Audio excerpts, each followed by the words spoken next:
자, 이제 220쪽 봅시다. 220쪽. 34번이 이게 그 재개발 사업에서 그 예외적 시행자 시장이거든요. 근데 요거 하기에는 참 너무 많아서 무리입니다. 무리. 기출문제지만 이런 거 찍으시라고 그랬고. 35번 보세요. 정비법상 재개발 재건축 사업의 사업 대행자에 대한 설명으로 틀린 거 됐는데, 시장군수는 토지소유자 과반수 동의로 사업 대행을 요청할 때는 조합이나 토지소유자를 대신하여 직접 정비사업을 할 수 있다. 지금 시장군수가 지금 대행하는 걸 얘기하는데 누가 토지소유자 과반수 동의로 요청할 때잖아. 요청할 때는 과반수 동의.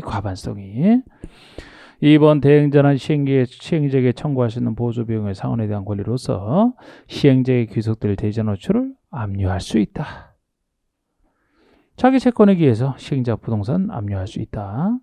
3번의 시장으로서는 사업 대행 개시 결정을 한 경우 해당 지자체 공보 등의 사업 대행 개시 결정을 한 날이나 대행자 등을 고시하여 당연하고, 4번의 대행자가 정비사업을 대행하는 경우는 그 고시를 한 날부터 대행 완료 고시하는 날까지 자기 이름 및 시행자 계산으로 시행자 업무를 집행하고 재산을 관리한다.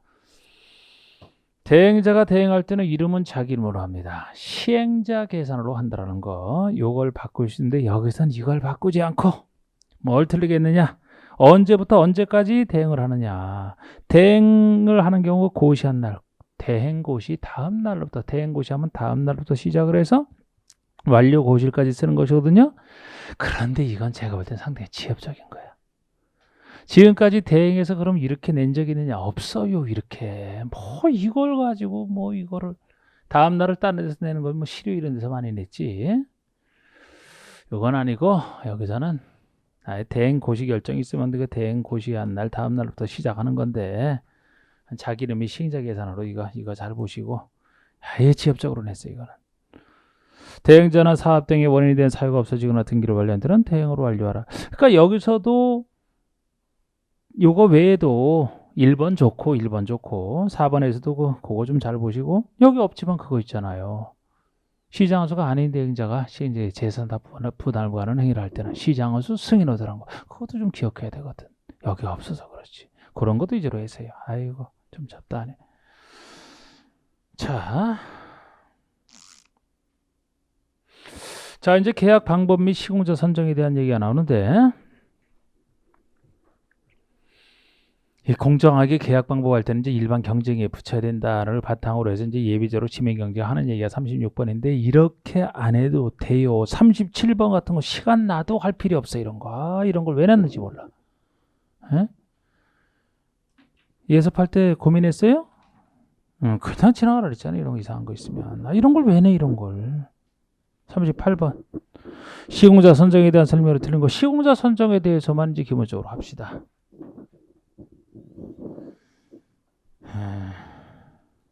아까 제가 오전에 1교시 때 그런 얘기를 잠깐 했지만 6문제 중에 반만 맞추면 된다고 했는데, 전체로 따져도 사실 공법에서는 50점 이상 합격이에요. 공법 프리미엄이 있잖아요. 중개실무에서 최소 평균보다 10점 이상은 맞아줘야지, 중개실무에서. 그럼 그거를 공법에서 끌어다 쓴다라고 했을 때, 다른 데서 얘기할 때 보통에서 공법 50점 이상 합격이란 말이에요. 공법은. 근데 50점 이상 합격인데 40점을 못 맞아갖고 떨어지는 경우가 많다니까. 오히려 고득점을 못해서 떨어지는 게 아니고. 그럼 50점이 합격이면 여러분 40문제 10문제로 따지면 10문제 중에 몇 문제 맞추면 합격이에요?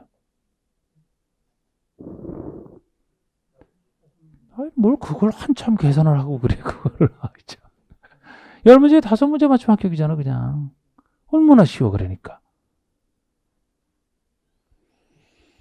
이런 거 이상한 거 안 해도 그거 나온다고요. 또 이상한 거 하면 오히려 이상하게 되면은, 안 그래도 범위 안 그래도 줄여도 제가 많이 줄였잖아. 줄여도 많은데 줄인 것도 다 기억 못 하는데 그 외에 다른 걸 더 확대해서 한다고요? 다양하게 하면 그 다양하게 하는 것만큼 맞추는 게 아니고 기존에 했던 것도 다 까먹어요. 그래서 다양하게 하면 다양하게 몰라. 제가 항상 하는 얘기인데. 에? 중요한 것만 하고 이것만 해도 하기 바쁜데 다른 걸 욕심내면요, 다양하게 하면서 다양하게 다 모른다니까. 하는 시간이고. 그래서 하는 것만 하시면 되고, 아까 제가 10문제에서 5문제 맞추면 합격이라고 했는데 정확하게는 알고 맞추는 거 10문제 중에 4문제만 맞춰도 합격이에요. 알고 푸는 거. 근데 제가 난이도가 쉬운 거, 어려운 거 이렇게 내기 때문에 10문제, 4문제는 정신 차리고 하면 그냥 맞춘단 말이에요, 이게. 자꾸 마음이 흔들리고 막 이상한 것들 때문에 흔들리고 그래서 못해서 그렇지. 10문제 중에서 4문제 맞추면 40점인데 어떻게 합격하냐고요? 나머지 다 모른다 치고 다 찍었다 생각해봐요. 그러면 확률상 점수로 나와도 52.5가 나올 거예요, 그러면. 10문제 중에 4문제만 맞춰도. 네? 네, 그렇잖아요. 그러니까 오히려 이상한 거 있으면 푸는 거 아니었던 데도 안 되고. 근데 시험자는 해야 돼, 시험자는. 자, 여기 보세요. 시험자는. 지금 직접 공사를 맡아하는 사람이 시공자인데 시행자가 시공자를 선정하지 않습니까? 어디서든. 그런데 여기서도 시공자 중에서 민간 출신인 건설업체나 등록자업체를 시공자로 선정할 때, 그것도 민간 시행자가 민간 시공자 선정할 때 부정이 많아서 법에서 통제 들어간 건데, 주로 민간 시행자에서 제가 조합을 대표적으로 써놨지만 토정소유자도 있지 않습니까? 토정소유자도 이 민간주에서 조합이나 토정소유할 때가 다르단 말이에요. 시공자는 특히 이 차이가 기본 차이야. 그나마 민간주에서 조합이나 토정소유자면은 이건 단체가 아니고 이건 단체이기 때문에 단체를 좀 더 믿어줍니다. 그래서 시기와 방법 중에 하나를 통제하는데, 조합이 시공자를 선정한다 그러면은 조합 설립인가 후에 선정하게 돼요. 설립인가 후에. 조합이 설립인가도 받기 전에는 조합의 형체가 없습니다. 설립인가 받자마자 선정하라는 얘기는 조합이 형체 태어나자마자 선정하라는 얘기이기 때문에 시기 통제하는 게 아니에요. 시기를 통제 안 하기 때문에 내버려두고 방법을 통제합니다. 조합이 정관으로 알아서 정하라는 게 아니고 경쟁 입찰로 선정하라 이렇게 얘기를 하고 있어요. 방법을 통제합니다. 정비부서는 경쟁입찰 또는 수의계약 이렇게 표현하고 있는데, 거기서 수의계약은 경쟁입찰이 2회 이상 유찰된 경우만 얘기하기 때문에 이게 공정한 경쟁입찰로 하라 그렇게 보시면 되고, 이때도 조합원 수가 100명이야 작다 그러면 작으니까 정비부서는 100명 갖고 크고 작다 하잖아요. 조합원 수가 100명이야 작을 때는 정관이 정한 바에 따라 할 수 있는 예외가 다시 존재해요. 그런데 토지정소유자가 한다면 단체가 아니기 때문에 시기를 강력히 통제합니다. 이 사람이 시행자가 되는 것은 시행자 지정고시가 있어야 되는 거예요. 이 사람이 시행자로 지정고시가 됐다라고 해서 선정할 수 있는 게 아니고, 사업시행 인가위에 선정하라. 예를 들어 사업시행 인가위의 시공자 선정이 만약에 나왔다면 지금 여기서 꼭 여기서 하라는 얘기 아니고 앞에서도 할 수 있는데, 여기를 따로 써놓은 것은 토지등소유자가 할 때만이에요. 그러니까 토지등소유자는 시행자로 지정되자마자 선정할 수 있는 게 아니고 단체가 아니다 보니까 사업시행권도 못 딸까 봐 요거 통과하고 나서 선정하라는 거예요. 그러니까 시기를 강력히 통제하는 거예요. 그러니까 이 사람은 사업시행권 따고 나서 선정해야 됩니다. 시기를 강력히 통제하니까 방법은 손댈 필요가 없어요. 이 사람들이 정하는 것을 규약이 정하는 바에 따라 자율적으로 정하게 하고 있습니다. 이게 기본 틀이에요. 그런데 혹시 공공시행자가 만약에 한다 그러면은 이 사람이 할 때도 통제를 하긴 하는데 별로 믿어주니까 통제할 필요가 없죠. 이 사람은 시행자로 지정고시 되자마자 선정하라. 아까랑 다르잖아. 믿어주니까 시행자 되자마자 선정하면 돼요. 그 대신 항상 공공이 민간에 할 때는 공정해야 되죠. 방법은 경쟁입찰이고. 자, 그래서 시공자 선정에 대한 설명이 틀린 것도 있는데, 1번의 조합은 조합 설립인가 받은 후 총회에서 경쟁입찰 또는 수의계약, 항상 이 정비부서 수의계약 이렇게 경쟁입찰 또는 수의계약 나오면 이 수의계약은 2회 이상 유찰된 경우 한정한다 이 말 붙어있다 생각하시고 또 이렇게 써야 되고, 이 방법으로 건설업자나 등록자를 시공자로 선정하라. 조합이 할 때죠. 설립인가 받은 후 태어나자마자. 그래서 방법을 경쟁입찰로 통제합니다. 2번 시기와 방법을 딱딱 보세요. 2번 조합원이 50명 이하인 정비사업은 조합총회에서 정관이 정하는 바에 따라 선정할 수 있다. 경쟁입찰로 선정하는 게 아니고 정관이 정하는 바에 따라 선정할 수 있다. 방법을 자율에 맡기는 거죠. 50명 이하가 아니고 100명 이하인 조합입니다. 100명 이하일 때 다시 예외죠. 1번에 대한 예외입니다. 그런데 요새는 범위보다는 구체적 숫자를 갖고 주로 내요. 이게 50명 이하니까 100명 이하로 바꿔야 돼서 이게 틀렸지만, 만약에 이하를 빼고 50명인 조합원 이러면 100명 이하에 들어가죠? 그럼 이건 맞는 얘기가 되는 거예요. 요새 추세는 구체적 숫자 갖고 이제 물어보잖아요. 어쨌든 이거 틀렸고, 3번의 토지 등 소유자가 재개발 사업을 시행하는 경우에는 사업시행 인가를 받은 후 규약에 따라 건설업자나 등록사업자를 시공자로 선정해야 된다. 토지 등 소유자가 할 때잖아요. 그러니까 언제요? 시행자 지정고시 후 그럼 틀리고 사업시 인가를 받은 후 사업시 인가를 받은 후에 방법은 규약이 정하는 바에 따라. 그러니까 이런 시행자 선정 기간은 그 시기와 방법을 딱딱 보시란 말이에요. 시행자가 누군지에 따라 달라지니까. 그게 푸는 요령이죠. 4번에 시장을 등이 직접 정비사업을 시행하거나 토지주택공사 등을 시행자로 지정한 경우에는 시행자 지정고시 후 경쟁입찰 또는 수의계약 방법으로 건설업자나 등업자를 시행자로. 이거는 지금 시장을 등이 할 때 아닙니까? 아니면 주택공사 지정했을 때잖아. 그럼 예적 시행자 지정, 공공시행자. 그러니까 시행자 지정고시 후의 시기, 방법은 경쟁입찰 이렇게 나가는 거죠. 그 다음에 5번의 위 사에 따라 시공자를 선정하거나 시공자를 선정한 경우 주민대표나 토지소유자 전체회의에서 경쟁입찰 또는 수의계약 방법으로 시공자를 추천할 수 있다. 이렇게 4번 규정 즉 공공시행자가 사업시행을 하게 되면 그곳에 있는 토지등 소유자는 시행자가 안 되기 때문에 이 사람들이 토지등 소유자가 주민대표회 등을 구성하여 시행자는 안 되지만 시공자를 추천할 수는 있어요. 경쟁입찰로 공정하게 추천할 수는 있습니다. 그 대신 만약에 이 사람들이 회의를 통해서 시공자를 추천했다면 공공시행자는 이 추천한 자를 시공자로 선정할 의무까지 있단 말이에요. 이제 그렇게 나가는 거죠. 이거는 여튼 여기서 뭐 1, 2번, 1, 2, 3번 39번 이제 조합 얘기입니다. 자, 여기 조합 얘기해 봅시다. 자, 우리 조합할 때는 먼저 추진회부터 구성한다 그랬어요. 추진회부터. 그래서 우리 조합 설립 추진회는 시기는 정비역 지정고시 후에 위원수가 위원장을 포함한 5명 이상의 위원이고요. 동의 요건은 준비의 단체에 불과하기 때문에 과반수 동의, 소유자 과반수 동의. 그런 다음에 시장수 승인허도 완성이 되고요. 완성이 됐으면 준비 업무를 하게 돼 있어요. 여러 가지 준비 업무를. 조합 업무랑 구별하시라고 했어요. 조합되기 전에 추진하니까. 예를 들어 조합 밑에 나오는 계획은 다 조합이 하는 것들 아닙니까? 아까 시공자 포함해서 이거는 조합이 하는 일이에요. 추진 업무랑 구별하시고 그 다음에 추진회가 하는 준비 업무 중에 중요한 업무가 창립총회가 있어요. 창립총회. 그냥 총회는 조합의 업무지만 창립총회는 조합을 만들기 위한 총회이기 때문에 추진위원회가 조합 만들기 전에 하는 겁니다. 그래서 창립총회를 통해서 조합의 약속인 정관을 확정하고 임원 선임하고 대의원 선임하는 이런 핵심적인 일을 처리해 놓고 나서 조합 설립인가 신청 들어가는 거예요. 그래서 창립총회는 추진회가 언제 하는지를 보셔야 되는데 조합 설립인가 신청 전에 개최하는 겁니다. 설립인가 신청 전. 설립인가 동의는 받고 나서 조합에 대한 설립인가 동의는 받고. 그러니까 설립인가 동의도 받지 않고 창립총회 있다가 동의 못 받으면 무효화. 설립인가 동의는 받고 나서 설립인가 신청 전 사이에 개최하는 것이고 그런 내용들.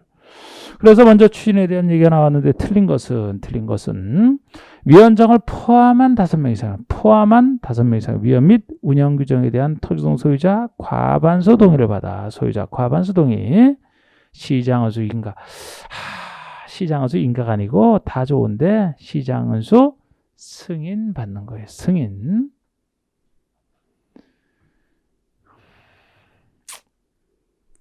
하여튼 요분은 이분은 요 문제 만드신 분은 이런 것들을 좀 특이한 걸 좋아하는 것 같아요. 특이한 거. 물론 이거 틀리긴 틀렸죠. 인가는 조합 만들 때 받는 게 설립인가고 추진위원회는 인가까지 안 가고 승인 받는 거예요. 근데 여기서 그럼 승인이나 인가냐 이걸 또 구별하는 걸 또 공부하라는 얘기밖에 안 되잖아요. 이렇게 낸 적이 없어. 이렇게. 아시겠죠? 무슨 얘기지? 틀리게는 냈지만 일반적 경향이랑 좀 차이가 나는 겁니다. 이거는. 그렇다고 우리가 허가인가 뭐 이런 걸 언제 공부를 해 또. 그렇게 그걸 바꿔서 내지는 낸 적은 없어요. 그냥 시장 은수가 아니면 시도의사 이렇게 바꿔서 틀리게 내거나 아니면 5인을 바꾼다든지 더 과반성을 바꾼다든지 이러지. 이거 승인은 어떤 사람이 한 것을 행정청이 인정해 주는 게 승인이고 인가는 없던 권리를 만들어내는 게 인가인데 복잡해집니다. 그러면 하여튼 조합 설립 인가고 이건 승인이에요. 2번 추진에는 정비사업 전문관리업자를 선정할 수 있다. 정비사업 전문가가 정비사업 전문관리업자라 민간이 할 때 어려우니까 전문가 선정해서 맡길 수 있다는 겁니다. 업무 중에 하나고요. 추진회가 정비사업 전문관리업자를 선정하라는 경우는 공정하게 선정해야 될 거 아닙니까? 경쟁입찰 또는 수의계약 방법으로 선정하라. 이런 말 나오는 게 사실상 경쟁입찰의 원칙, 예외 수의계약 아닙니까? 4번 추진위원회는 조합 설립인가 신청하기 전에 설립을 위한 창립총회를 개최. 창립총회 개최 시기예요. 설립인가 신청 전. 나온 것만 판단하면 돼요. 이것도 그냥 어느 후는 또 없다라고 해서 틀렸다라는 게 아니고 나온 것만 판단하면 돼요. 설립인가 신청 전에 개최하는 거 맞잖아요. 근데 정확하게는 이제 설립인가 동의 후죠. 설립인가 동의받은 후, 설립인가 신청 전. 나온 것만 판단하면 돼요. 신청 전에 이거 틀렸다 볼 수 없잖아.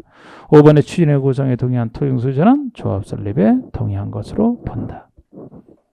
그렇습니다. 이런 얘기도 있고요.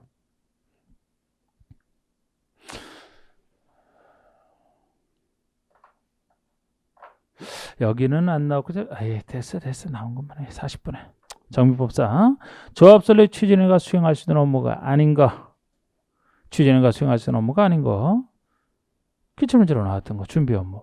정비사업 전문관리업자 선정 변경 가능합니다. 설계자 선정 변경 가능해요. 설계자를 선정해야 빨리 사업을 설계할 거 아닙니까? 준비 업무로서.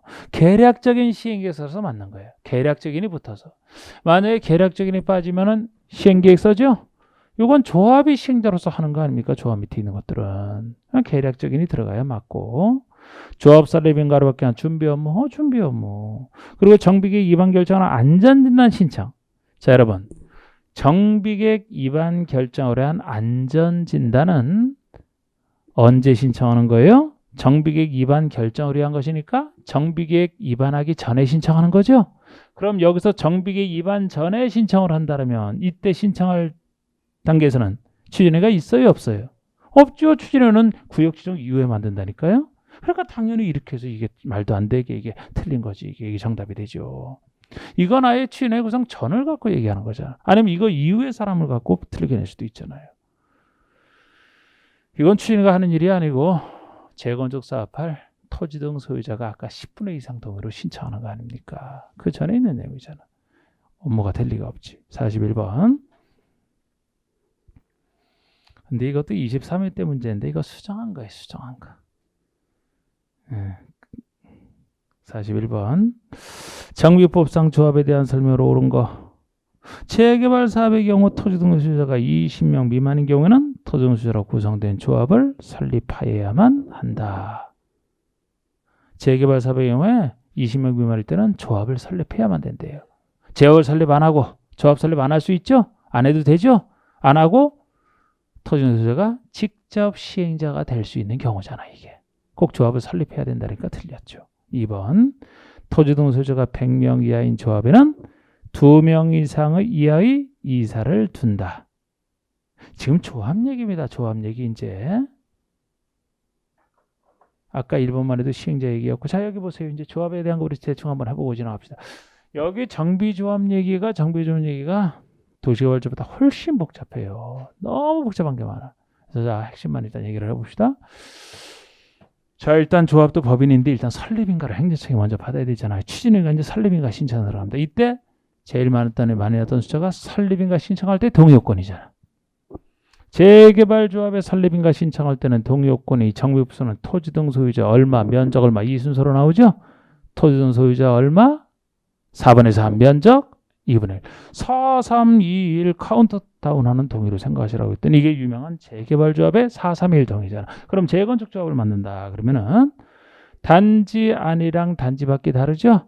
단지 아니라면 단지 전체 단지 전체에서는 역시 구분 소유자 4분의 3, 면적 4분의 3, 4, 3, 4, 3 동별론 간단한 과반수. 단지 바뀌면 4, 3, 3이 이렇게 떨어지는 거. 그 동요건. 그리고 이때도 토지 등 소유자 사람수 계산할 때 몇 명으로 계산하고 이런 것도 물어본 적이 있잖아요. 사람수 계산할 때. 제가 이래저래도 한 명.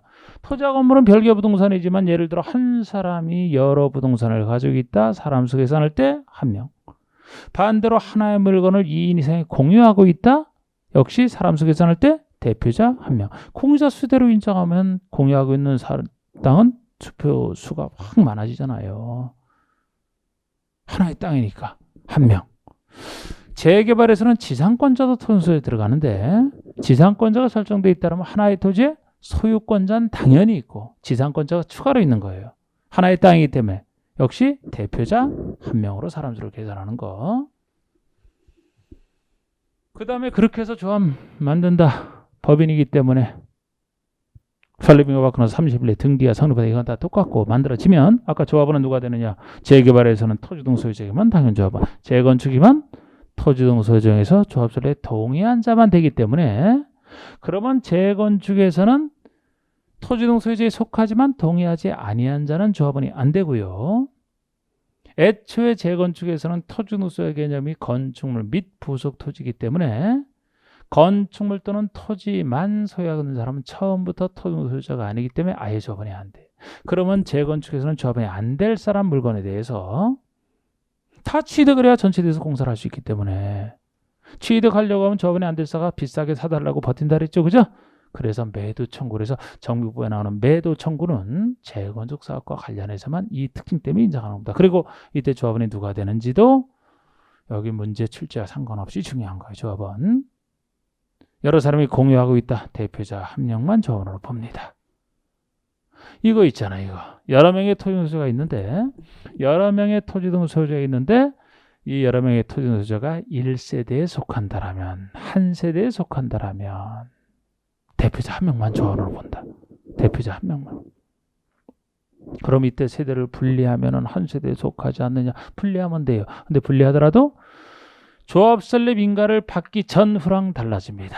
이미 조합 설립 인가를 받은 후라면 설립 인가 받는 순간에 조합이 태어나기 때문에 조합원 수가 몇 명인지 드러나게 되고 이 수가 함부로 나중에 늘어나게 되면 사업성이 악화되기 때문에 수 늘어나는 걸 방지하기 때문에 조합 설립인가 전에 세대를 분리했다라면 각각 나중에 조합원이 되겠습니다만 설립인가 이후에 분리해봤자 분리를 인정 안 하고 대표자 한 명만 조합원으로 본다라고 해서 설립인가 하고 근데 이 순서 설립인가 전후 상관없이 어떤 사람은 무조건 인정 못 받고 전체를 어떤 사람은 무조건 각각 인정받는 경우가 있어요. 인정 못 받는 경우가 같이 살아야 사람 배우자 아무리 분리해도 소용없어. 배우자 설립인가 전에 분리해도 소용없어요. 배우자 미혼이면서 미성년인 직계비속, 미혼이면서 19세 미만인 직계비속은 자랄 때까지 부모 보호소에서 있어야 된다. 분리해도 소용없습니다. 대표자 한 명은 보게 돼 있어요. 그럼 반대의 경우라면 설립인가 후라도 독립된 조합원으로 인정을 해줘야 되거든요. 반대의 경우 이혼의 반대, 배우자 반대, 이혼한 경우는 설립인가 이후에 이혼해서도 독자적 조합원이 됩니다. 또 19세 이상 성년이 되어 법정 문관한다. 그럴 때도 같은 취지로서 한 사람이 여러 물건 가지고 있으면 한 사람으로 조합원을 보는데 이 한 사람이 여러 물건 가지고 있는데 조합 설립인가 이후에 이 여러 물건 중에 하나를 각각 다른 사람이 취득해서 여러 명이 소유하게 됐다. 소유자 수 늘어나면 안 되기 때문에 대표자 한 명만 조합원으로 본다. 설립인가 이후에 취득한 거. 그리고 이 조합원에 대해서 수가 늘어나면 안 된다는 얘기지. 이전은 가능합니다. 새로 취득한 소유자에게로 전 소유자에게서 새로운 소유자에게로 조합원직위는 이전은 되는 거지. 이전은. 그래서 설립인가 알아도 조합원직위 이전은 돼요. 되는데 어디서 안 되느냐?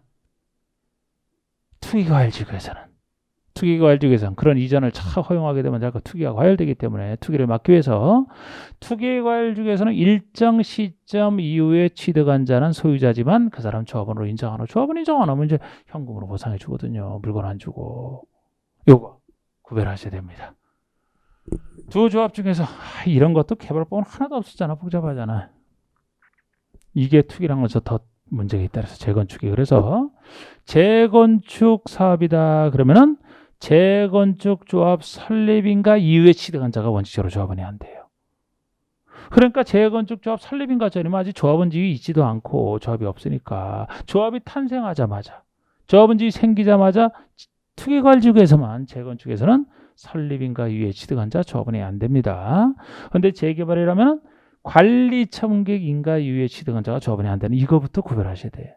그럼 재개발이면 재개발 조합 설립인가 받고 나서 관리처분계획 인가를 받을 때까지 요 사이에 취득한 자는 조합원이 된다는 거죠. 재건축은 조합 설립인가 이후에 취득한 자, 재개발은 사업시행 인가 이후에 취득한 자는 조합원이 안 된다. 재건축이 더 불리합니다. 근데 이때도 나는 이거 이후에 취득했지만 꼭 조합원이 되고 싶다. 그러면 이 상속이혼 제외. 상속은 어디서나 막을 수 없다 그랬고, 이혼도 그래. 이혼도 살림인가 재결승에서 살림인가 받은 후에 이혼했다 그러면 그 사람에 대해서 이혼으로 재산을 받았다 그러면은 조합원지를 인정해야죠. 그래야 거기 들어가서 살지. 안 그럼 이혼하고 또 같이 살았다? 응? 이혼은 어쩔 수 없는 사유라고 해서 그것도 뭐 그런 얘기들. 그 다음에 이제 임원 얘기만 해도 또 복잡하잖아. 임원 얘기만 해도 개발조합에서는 조합장 1인과 이사 감사도 간단합니다. 내가 둬야 돼. 그런데 여기서는 임원의 자격부터가 달라지잖아요. 자격부터. 임원의 임기 막 이런 것도 다 다르잖아요. 우리 개발조합이라면 임원의 자격은 의결권은 조합원만 있으면 돼요. 근데 이건 조합원만 가지고 안 돼. 투기 여부 때문에. 최소 1년 이상 거주. 응? 구역 지정 3년간 따지면 최소 1년 이상 거주. 또는 5년 이상 소유. 투기하는 사람들에서는 거주 기한이 더 어렵다 그래서 소유 기한이 쉽고, 그래서 1년 이상 최소 거주하는, 아니면은 거주 안 하고 있을 때는 거기에 대한 부동산을 5년 이상 소유하거나 1년 이상 거주 또는 5년 이상 소유, 이런 사람이 되어야 임원이 될 수가 있고, 그나마 임원이 선임된 사에서 조합장만큼은 사후 요건까지 채워야 돼요. 조합장은 선임되고 나서 관리처분 인가를 받을 때까지 계속 그곳에 거주하고 있어야 돼. 거주. 영업하는 사람은 계속 영업. 시행자 입장에서는 이 두 계획이 다 중요한데, 마지막 계획은 관리처분 인가를 받을 때까지 계속 거주해야 된단 말이에요. 조합장만큼은. 이게 1년 이상 5년 이상 소유가 나오지. 그리고 나머지 임기나 이런 것들은 다 3이랑 관련돼 있잖아요. 임원의 임기 3년 이하에서 정하되 연임할 수 있다. 재신임 연임할 수 있다. 조합장은 한 명이지만 이사는 조합장을 보좌하는 사람이라 몇 명 이런 얘기도 여기만 있단 말이에요. 3인 이상. 작으면 안 돼요. 3인 이상. 근데 이것도 조합이 좀 크다. 조합원이 100명을 넘을 때가 큰 거죠. 조합원 수가 100명이 넘으면 5명 이상은 돼야 돼요. 원래는 3인 이상이에요. 근데 감사는 많으면 안 되잖아. 3인이 최대치예요. 1인 이상, 3인 이하입니다. 이런 얘기들까지 있고요. 조합 임원의 결격 사유에 개발법과 똑같지만 여기만 추가적으로 더 있는 것이 정비법 자체를 위반해서 100만 원 이상 벌금 선고만 받아도 무려 10년이 지나지 아니한 자는 안 된다. 100만 원 10년. 임원의 결격 사유 추가된 사유. 그리고 나머지는 비슷하지만 여기만 있는 얘기 중에 예를 들어 임원이 당연 퇴임이 되다. 결격사유에 해당되는 당연 퇴임 똑같아. 당연 퇴임이 되면 퇴임 전에 관여한 행위는 유효 무효? 유효 효력을 잃지 아니한다. 퇴임 전에 관여한 효력을 잃지 아니한다. 그리고 겸직금지도 비슷하게 나갑니다만 조합장이 아닌 임원은 대의원이 될 수 없다. 대의원과 겸직금지. 이분 그 조합장이 아닌 임원이니까 이사 감사는 대의원과 겸할 수 있는 건 당연한데, 조합장은 그럼 조합장이 아닌 임원이니까 조합장은 대의원이 될 수 있다는 거예요. 대의원의 의장이 되는 게 조합장이니까 대의원이 될 수 있다. 그 얘기. 그 다음에 총회에서도 또 여긴 총회에서도 할 얘기가 있어. 총회에서도 출석정족수 의결정족수. 총회에서 출석정족수는 조합원들 중에 직접 출석 몇 프로 하느냐, 이게 직접 출석. 의결에서 출석 얘기는 뭐 대리인의 출석, 서면의 출석 다 얘기하지만 출석정족수 할 때 얘기는 직접 출석한 것만 10% 이상이 직접 출석이잖아. 이건 주택조합과 비슷해요. 직접 출석 10% 이상인데 20% 이상이 직접 출석해야 되는 경우는 보다 중요한 총회, 창립총회 아니면 정비법원 개발법과 달리 시행자 밑에 나는 두 계획을 다 중요하게 봐요. 시행계획과 관리청회 의결하는 총회할 때는 20% 이상 직접 출석입니다. 그러면 의결정수를 얘기한다면 원칙은 의결정수는 대의원이나 여기나 똑같죠. 창립총회도 마찬가지고 의결할 때는 원칙은 제적 과반수 출석 과반수 찬성. 그럼 여긴 조합총회니까 조합원 제적 과반수 출석에서 출석한 조합은 과반수 찬성. 이게 보통 결의 요건인데 보통이니까 이걸 내는 게 아니고 예외를 갖고 내잖아. 보통 출석 과반수 찬성이 보통이라면 센 동의 자체가 과반수 찬성. 제일 센 게 3분의 2.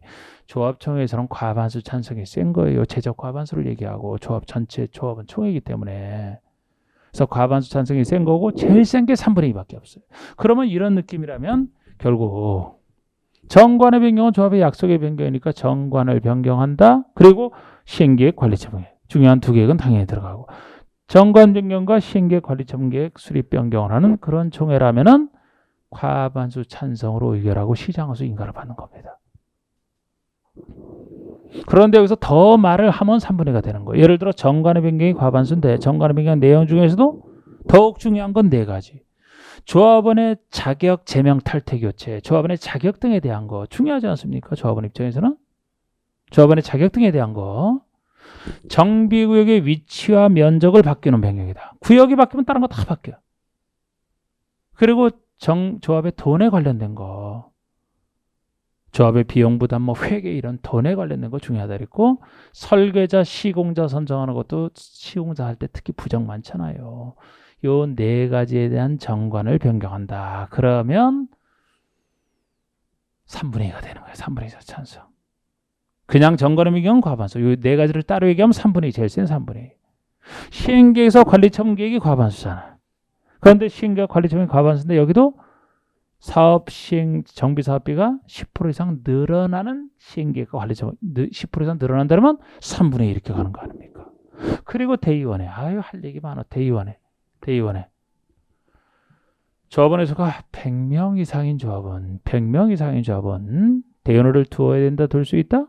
두어야 한다, 필수. 그런데 이 100명 있을 때는 두어야 한다, 필수 기관이지만 임의기관인 정비부상 대의원회보다 역할이 작아요. 아이러니해야지. 필수 기관이지만 역할이 작아. 그만큼 역할이 작다는 얘기는 총회에서만 의결사항이 훨씬 많다는 거예요. 개발법은 5가지밖에 안 돼. 여기는 훨씬 많아. 다 할 수도 없어. 그래서. 그런데 여기 앞에 나오는 정비계획은 당연히 의결사항이 아니고 개발법이 특이했지. 이거는 정비 전이라 의결사항 자체가 아니고. 여기선 두 계획 다 중요하기 때문에 개발법에서는 여기에 대한 실시계획이 총회의결사항이 아니지만 여긴 이것도 총회의결사항에 들어가요. 그런데 중요한 차이 뭐냐면은 요거 외에도 중요한 차이는 개발법에서는 임원의 선임만이에요. 임원의 선임만 총회 정권사항이었잖아. 근데 정비법에서는 임원의 선임이나 해임까지도 대의원의 선임, 대의원의 선임 해임까지도 총회 정권사항. 그러니까 대의원회가 할 일이 별로 없는 거예요. 이게. 임원과 대의원의 선임 해임까지도 다 총회에서만 결의해야 되지 대의원회가 못하니까. 그런데 우리 여기 관련해서 임원의 선임 해임이 다 총회에서만 결의해야 되지만 임원의 선임 중에서도 지위를 잃은 권리된 자가 있어서 보궐선임한다는 그냥 선임이 아니고 보궐선임. 보궐선임은 남은 임기 동안 하는 것으로 간단한 것이죠. 보궐선임이라면 그거는 대의원회가 대행할 수 있다. 일반 선임이 아니기 때문에. 근데 아무리 보궐선임이라도 조합장의 보궐선임이면 조합장은 조합을 대표하는 것이라 아무리 보궐선임이라도 이건 중요하다. 총회에서만 해야 된다. 그 정도 따로 그 정도 선에서. 한참 얘기했네. 자, 그럼 다시 봅시다. 그러면 2번이 41번 2번 하다가 지금 한참 얘기했는데 2번의 토지동 소유자가 100명 이하인 조합이라면 2명 이하의 이사, 2명 이하가 아니고 이사는 3명 이상이죠. 3명 이상 이사는 많아야 돼. 3명 이상. 100명 초과할 때가 5명 이상이잖아요. 3명 이상 그래야 됩니다. 3번의 재건축사업의 추진회가 단지가 아닌 지역이 정비에 포함된 때는 단지가 아닌 지역의 토지건축 소유자 3분의 2 면적 2분의 1 이상 소유자 동의를 받아야 된다. 이것도 추진위원회가 조합을 설립하려면 하는 얘기가 들어가야지. 이 말 빼놓고 얘기하면 뭔 말이에요 이게. 하여튼 이게 조합 설립인가 동의로 보시면 재건축사업 추진위원회가 조합을 설립하려면 설립인가 동의를 얘기해요. 그러면 단지가 아닌 곳이죠. 단지가 아닌 곳이니까 토지동 소유자 4분의 3 면적 3분의 2 4, 3, 3이 떨어지는 걸 얘기하지. 4번의 대의원은 조합원이 아니어야 하고 벌써 말이 안 되지. 아니 대의원이 조합원이 아니죠. 어떻게 대의원이 됩니까? 조합원 중에서 되지. 대의원의 선임에 의해서는 정관이 정한을 받아야 된다. 조합원이 아니어야 되고 이게 틀렸고 5번의 정관의 변경에 관한 사항은 대의원회가 총회 권한을 대행할 수 없다. 정관 변경은 조합의 약속이니까 개발법이나 여기나 총회에서만 해야 되는 사항에 당연히 똑같이 들어가죠. 대의원회가 대행할 수 없다니까 맞는 거야. 총회에서만 의결하기 때문에. 이게 정답이죠. 그냥. 42번 보시면 정비법령상 조합의 정관을 변경하기 위해서 조합은 3분의 2 이상 동의가 필요한 사항이 아닌가. 조합은 3분의 2 이상 동의가 필요한 사항이 아닌가. 여러분 정관 변경 내용 중에서 대부분이 과반수 찬성. 제일 센 3분의 2 이상 결의를 요한다. 그러면 정관의 내용 중에서 아까 얘기했던 중요했던 네 가지. 그러니까 1번 대의원의 수나 선임 방법, 선임 절차, 대의원의 경우 이걸 기억하는 게 이게 정답인데 3분의 2 이상 찬성을 따로 기억하시는 거죠. 이게 그 중요한 것에 안 들어가잖아. 그러니까 이건 과반수 찬성이에요. 이게. 2번에 저번에 자격에 대한 거, 3번 정비의 위치 면적, 4번 비용 부담 조합의 회계 조합의 돈에 관련된 거, 시공자 설계자 5번 요 네 가지만 3분의 2란 말이에요. 그렇지 않은 게 원칙 과반수로 하는 거죠. 그래서 1번이 과반수가 되는 겁니다. 3분의 2가 아닌 것이 1번이 되는 거죠. 43번 정비 조합 설립 등에 대하여 괄호 속에 들어갈 내용을 바르게 연결한 것은 자, 기출문제만 쭉 하고 있네. 재개발사업의 추진위원회가 조합을 설립할 때 얘기잖아요. 조합을 설립하려면 토지 소유자 얼마 이상, 면적 얼마 이상 소유자 동의를 받아 시장소 인가를 받아야 됩니까? 재개발 조합 설립인가 동의? 4, 3, 2, 1, 4분의 3, 2분의 1 카운트다운. 당시의 기출문제인데 4, 3, 1만 알면 되는 거. 4, 3, 1 나오는 것은 3번밖에 없어요. 이것만 알아도 맞추는 겁니다. 디귿번 보세요. 그 위에 다시 조합이 정관의 기재사항 중에 조합원의 자격에 관한 사항을 변경하라는 경우는 총회를 개최하여 조합은 얼마 이상 찬성? 정관 변경이 과반수지만 자격에 대한 것이니까 따로 얘기하니까 3분의 2 이상 찬성. 근데 이건 몰라도 뭐 정답은 맞췄죠. 44번 보시면 정비법상 조합 설립인가 신청 시 동의요건에 관한 사항이다. 괄호소리에 들어갈 내용을 바르게 연결한 것은 똑같은 문제 같은데 1번 재개발사업의 추진위가 조합을 설립하려면 소유자 4분의 3 면적 2분의 1 기업번이 4분의 3이 되어야 되고요. 그 밑에 거 재건축사업의 추진위와 재건축사업의 추진위가 조합을 설립하려는 데는 단지 안에 공동소유각 동별 구분소유의 과반수 동별론 과반수 단지 전체가 나오죠. 구분 소유자 4분의 3 니은번이 4분의 3 면적 4분의 3 그리고 단지가 아닌 지역은 디귿번 소유자 4분의 3 면적 3분의 2 디귿번도 4분의 3이죠. 다 4분의 3이지 뭐. 5번이고 45번 조합의 임원에 대한 설명으로 틀린 거 임원 조합은 조합장 1명과 이사 감사의 임원을 둔다. 그렇습니다. 맞잖아요. 2번 조합에서는 이사수는 3명 이상 이사수는 3명 이상 감사수는 1명 이상 3명 이하 다만 토지등록소유수가 100명을 초과하는 경우에는 이사수를 5명 이상으로 하라. 3번의 임원의 임기는 3년 이하 범위 내에서 정관을 정하되 3년 이하 연임할 수 있다. 연임할 수 있다. 있습니다. 4번의 조합 임원의 선출 방법 등은 총회에서 의결한다. 조합 임원을 선출할지 이 선출 방법을 또 여기서 물어보네요. 정관으로 정해요. 정관으로 정한답니다. 조합장은 조합을 대표하고 사무를 총괄하고 총회대의원의 의장이 된다. 이거 맞는데 이것도 제일 중요하지 않은 부분이 정답 4번으로 나와 있어요. 다른 것들이 다 중요한 부분이잖아. 아니 왜 그 문제 정답을 보통 문제에서는 중요한 걸 알고 있는지 모르는지를 갖고 정답을 내는데 보세요. 우리 기출문제라면 중요한 거 갖고 주로 묻잖아. 근데 이렇게 따로 맞는 것 중에 일부는 이렇게 자꾸 지엽적인 갖고 정답을 낸단 말이에요. 도대체 이게 뭐가 그렇게 중요하다고 이걸 정답을 내요. 그럼 이렇게 4번이 정답중으로 지금까지 나온 적이 한 번도 있느냐? 한 번도 없단 말이에요. 이런 게. 그러니까 우리가 이 문제를 할 때는 기출 수준에 맞춰서 거기에 맞춰 훈련하는 게 제일 좋은 문제란 말이에요. 그러면 저라면 여기서 다른 것들이 중요한데 4번을 정답 낼 게 아니고 차라리 뭐를 해야 돼요. 여기서 임원의 자격 아까 신설된 거 1년 이상 거주 또는 5년 이상 소유 또는 조합장이 선임됐으면 관리처분 인가를 받을 때까지 계속 거주인데 차라리 그런 걸 여기서 공부를 하게 만들어야지. 그런 걸 바꿔서. 예, 신설된 것이니까 그것은. 최근에. 정답 지문이 좀 마음에 안 드네. 예? 46번. 선출 방법을 정관에서 정하고 이제 그 정관이 정한 범위 내에서 나중에 선출을 총회에서 하는 거죠. 이번에 선출할 때는. 방법을 46번. 정비법상 조합총회 의결사항 중에 조합원 과반수 찬성으로 의결해야 되는 것을 찾아라. 조합원 과반수 찬성으로 의결해야 되는 것을 찾아라. 단 예외적 사항은 고려하지 않는데요. 그럼 1번의 관리처분계획 수립 변경. 요거 과반수 찬성이지. 예외는 이제 사업비가 10% 이상 늘어난다. 그 얘기가 붙으면 3분의 2가 되는데 예외는 고려하지 않는다니까 과반수 찬성, 관리처분계획 과반수 찬성 맞습니다. 2번 정관 변경. 그럼 이건 왜 안 돼? 이건 왜 안 돼? 이것도 돼야지. 이것도 정답이 돼야 된다고요. 정관 변경할 때는 총회의결을 통해서 한다. 얼마 동의해요? 과반수 찬성이잖아. 이것도 정관 내용 중에서 예외를 얘기하면 아까 자격, 정비구역, 조합원의 돈, 설계자, 시공자 요 얘기가 나오면 3분의 2가 되는 거고. 지금 예외는 고려하지 말라 그랬잖아.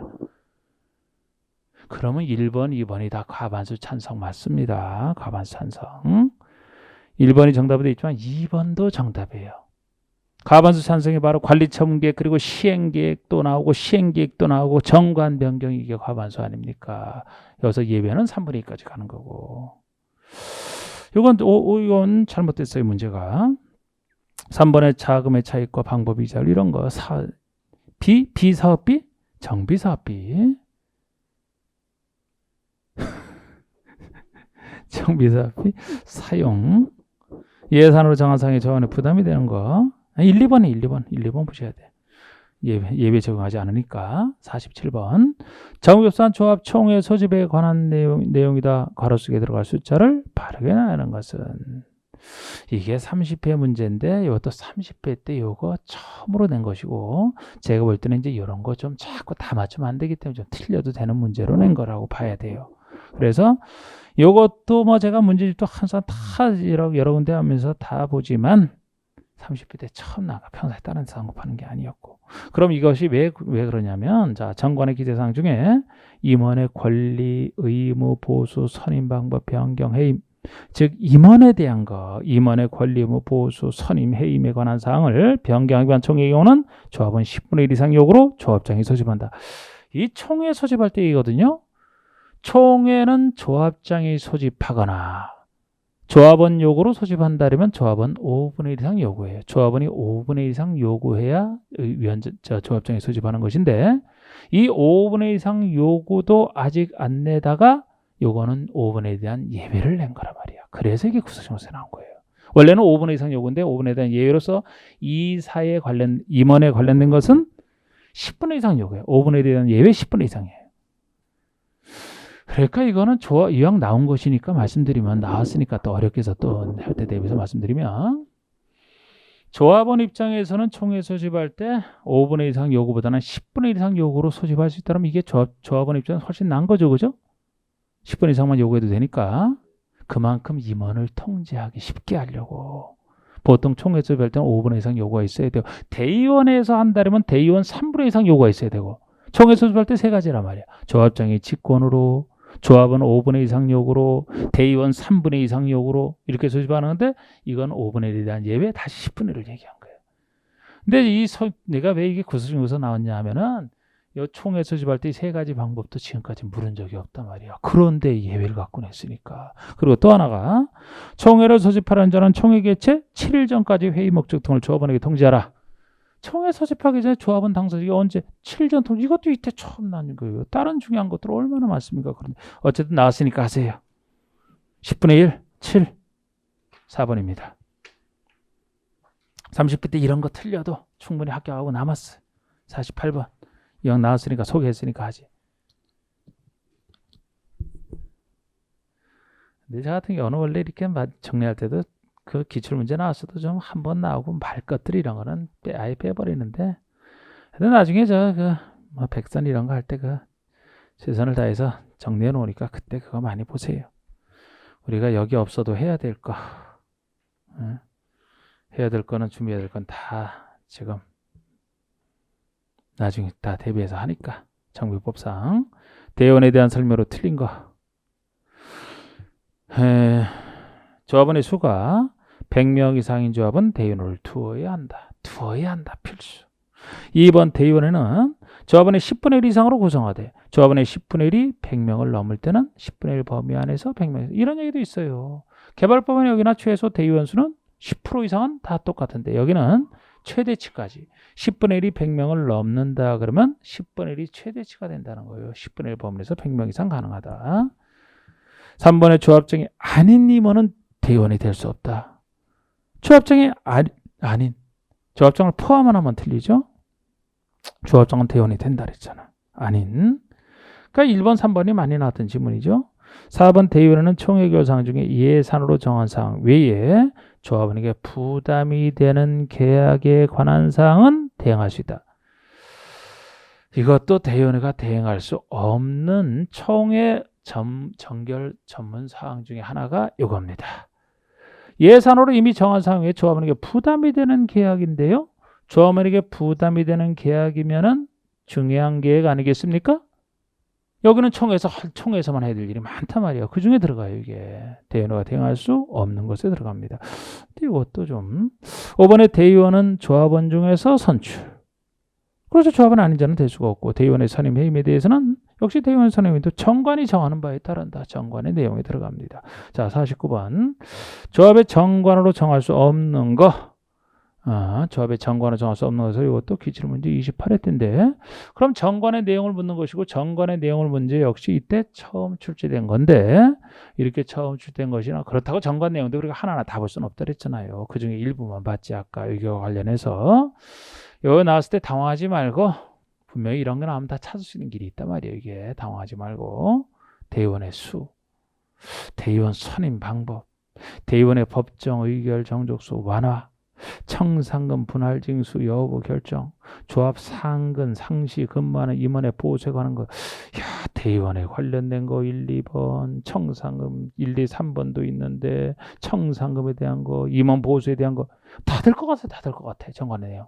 근데 여러분 조금 이상하다면 대의원의 법정 의결 정족수 완화라고 해서 강화와 완화 중에서 완화라고 적어놨네요.